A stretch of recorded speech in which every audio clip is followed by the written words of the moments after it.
আসসালামু আলাইকুম ওয়া রাহমাতুল্লাহি ওয়া বারাকাতুহু। সুপ্রিয় পঞ্চম শ্রেণীর শিক্ষার্থীবৃন্দ, আজকে তোমাদের প্রাথমিক বিজ্ঞান বই অধ্যায় ১ জীবের আবাসস্থল পৃষ্ঠা ১০ এর ৪ নম্বর। ৪ নম্বর হচ্ছে বর্ণনামূলক প্রশ্নের উত্তর সম্পর্কে আলোচনা করব। প্রিয় শিক্ষার্থী, তুমি যদি আমার চ্যানেলে নিয়মিত ভিডিও দেখো তাহলে তোমাদের আর কোনো গাইড বই কিনতে হবে না ইনশাআল্লাহ। সুতরাং চ্যানেলটি এখনই সাবস্ক্রাইব করে পাশে থাকতে পারো। চলো শুরু করা যাক।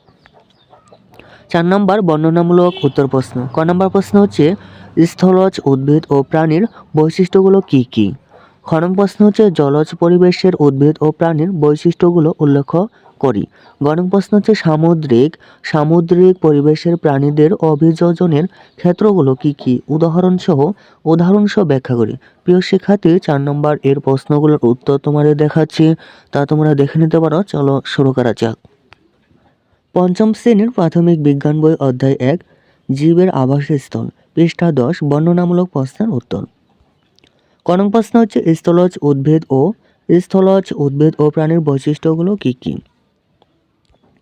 ক নং প্রশ্নের উত্তর হচ্ছে স্থলজ উদ্ভিদ ও প্রাণীর বৈশিষ্ট্যগুলো হলো উদ্ভিদ মাটিতে জন্মায়। উদ্ভিদ হচ্ছে মাটিতে জন্মায়। মূল, কাণ্ড ও শাখা শক্ত ও মোটা।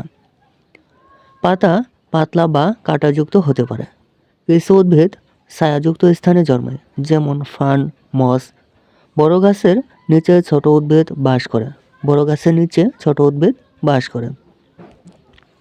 প্রাণী মাটিতে বাস করে। প্রাণী সাধারণত মাটিতে বাস করে। পা শক্ত ও চলাচলের জন্য উপযোগী। শিকার ধরার জন্য তীক্ষ্ণ নখ বা দাঁত থাকতে পারে। পাখির ডানা হালকা ও উড়তে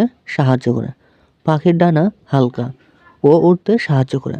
উদাহরণ মানুষ, গরু, হাতি, বাঘ, হরিণ, শেয়াল, পাখি। খ নং প্রশ্ন হচ্ছে জলজ পরিবেশের উদ্ভিদ ও প্রাণীর বৈশিষ্ট্যগুলো উল্লেখ করো। খ নং প্রশ্নের উত্তর হচ্ছে জলজ পরিবেশের উদ্ভিদ ও প্রাণীর বৈশিষ্ট্য। উদ্ভিদ হচ্ছে নরম দেহ, মূল সংক্ষিপ্ত, বেঁচে থাকার জন্য বায়ুকুঠুরে থাকে। অধিকাংশ অঙ্গজ বংশবৃদ্ধি করে।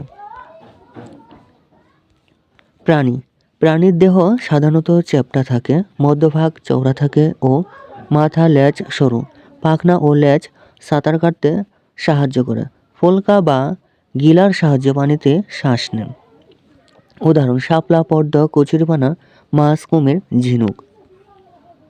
গ নং প্রশ্ন সামুদ্রিক পরিবেশের প্রাণীদের অভিযোজনের ক্ষেত্রগুলো কি কি?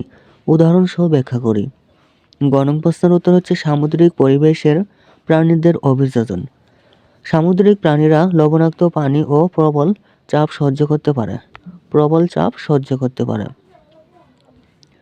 দেহ চ্যাপ্টা সাধারণত তাদের দেহ চ্যাপ্টা থাকে ও সাঁতার কাটতে উপযোগী। মাথা লেজ সরু চিকন থাকে আর কি।